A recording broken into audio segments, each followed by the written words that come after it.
Hey everybody, Matt Norris here. I'm joined today by Erin Koegel. She's the Vice Chair of the House Transportation Committee. Might be a familiar face to some here in our area. And today we're talking about Highway 65. It's the number one issue I hear about from folks when I'm out knocking doors. Whether they're Republicans, Democrats, Independents, everybody agrees we've got to do something about Highway 65.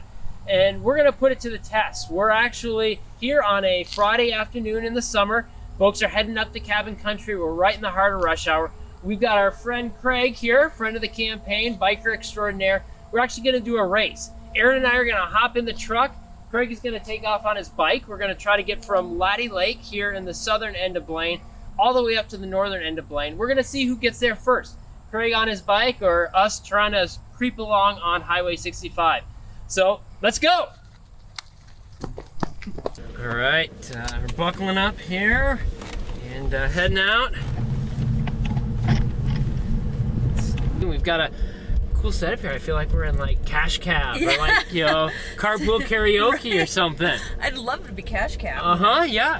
Why are you running for the House? What actually got you, why did you decide to hop into this race? Yeah, well, I've been doing work in the community for a long time, really since I was 16 years old, and I really see this as an opportunity to continue that work in an even bigger capacity. And especially the fact that I've been able to work so productively with folks on both sides of the aisle to get things done. I feel like that's what we need in our politics today. Someone who can, our campaign slogan, it's building. One of your sons. Oh yeah, hey, check that out. Our campaign slogan is building bridges and getting results, because I think voters, especially in a relatively swing district like Blaine and Lexington, they want someone who can actually get in there, get things done, and deliver results for the community. Highway 65 being a perfect example. You know how important it is to actually be able to get things done. So here we are waiting to turn on to 65, and I know this is one of the most frustrating things for people is, there's so much traffic volume on 65. They've got the lights timed to try to get people through on 65,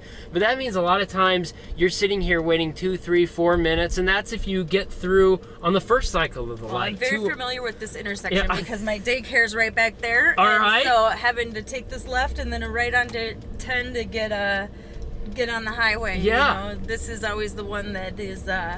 Am I gonna make it through this cycle for me? Absolutely. I mean, look at this. We've got like the traffic, backing up almost through the intersection. Yeah. We're coming up now to Cloverleaf, 93rd. Yeah. And again, like the traffic, it looks like we might be able to just sneak through the intersection here, but it's backed up. Yeah, it's everybody scoops up this lane and then it's almost backed up through this entire part right here. So is infrastructure something that you're focusing in on your campaign as well? Absolutely. I think it's one of the very top issues for me, and that's because I hear about it from folks all the time when I'm out on the doors. It impacts people's everyday lives here in Blaine, and we have a number of infrastructure needs. And we're talking about Highway 65 today, but we've got $40 million worth of deferred maintenance on the sports center that has to be addressed. In Lexington, which is also part of the district, we've got the water treatment issue. They need a water treatment facility.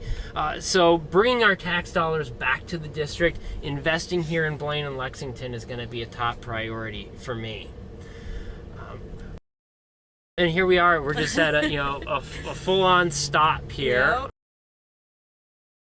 So what are some of the barriers to getting Highway 65 fixed? What do we have to overcome to actually get this thing done? The barrier is the funding, and I think one of the biggest disappointments of this session is that we weren't able to get the matching funds for IIJA and also the spending authority for MnDOT. So there's money sitting there, and it can't be spent simply because there wasn't the authorization. Yeah. So it's been over 10 minutes now. It took us over 10 minutes just to go from Laddie Lake Park to get past 99th. And now we're working our way up toward 105th. Which is another one of the intersections. 105th and 109th are the other ones that we're working to secure funding for. Yeah. Especially 109th being a very dangerous intersection. Yes. One of the most dangerous in the state. Yeah.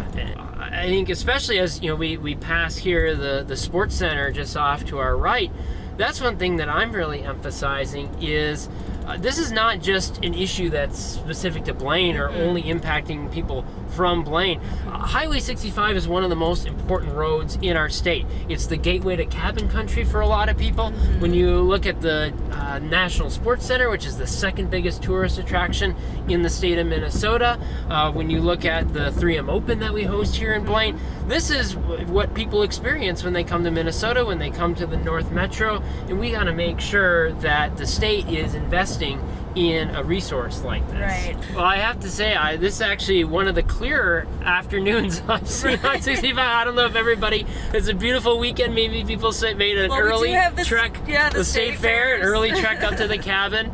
But even on a good day, it's going to take us a significant amount of time to make it through here on Highway 65. One of the things I've noticed as we've been going through the campaign is that my opponent didn't author any bills related to Highway 65. Was he doing anything behind the scenes to try to help with this project, or? Serving on transportation, I can't recall a time where there was, maybe it was more of like approaching me on the floor and asking questions, but from the transportation committee, I didn't see any big engagement on that issue. Well, and I know this is an issue that doesn't just impact residents of Blaine. It's an issue that impacts businesses here in Blaine. When I go out and talk to businesses in the community, they talk to me about the impact that this has on their supply chain, the impact that it's challenging for customers to get to their businesses. They're worried about routing, investment, just the appeal of the area. What's your favorite business along 65? That's a good question. I mean, there's a ton of them. It's a little bit off of 65, but I'm still going to count it. Invictus Brewing. I love to go there. It's one of my favorites. How about you? I'm a big fan of Old Piper Inn. Okay, yep. The tater tots. And I remember we had lunch there once. I always try and get my meals. How do you think you'd be a good partner on Highway 65? Are you planning on getting on the transportation committee? I'm hoping to. I don't know that it's completely up to me, but if you've got any pull as the vice chair, it's probably going to be the number one preference for me because of the urgency here in our district. But I think you look at my track record. I'm somebody who's been able, just as a private citizen, to pass 3 bills through the legislature, and each time did it with the support of both Democrats and Republicans. And that's, when we're looking at, probably over $100 million of funding that we're going to have to secure, it's going to take building that coalition, working across the aisle with people from both parties to secure those dollars, and also working with our state agencies. I've got experience navigating that process as well. So if the voters here in Blaine and Lexington are looking for someone who can deliver results on Highway 65, I'd put my record up against anybody in that regard. How many pieces of legislation has your opponent gotten passed? 0. I don't think he's passed a single bill. In the legislature. Yes. And I can attest to that because of all the students that you brought up to the Jobs Committee.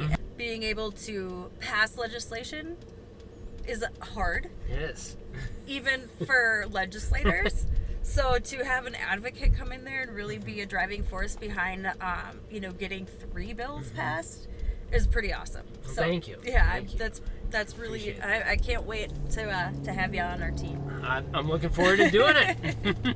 All right, we're getting close here. I do see Craig. It's gonna come down to the wire here. This is great. This is a real photo finish here. We did not set this up. I think the thing is, we were just remarking, this is probably the lightest afternoon of traffic we've seen on 65 in a long time. And Craig is still pulling into the library here on the north end of Blaine ahead of us. So on the worst day, or even an average day, you can imagine how much he would have beat us by. Traffic was surprisingly light for a Friday afternoon, but still, even with that, you were able to beat us on a bike. I think that shows just how serious we need to be about investing in upgrading Highway 65. And thanks for being part of the race. Yeah, thank you. Congrats on winning. Yeah, thank you.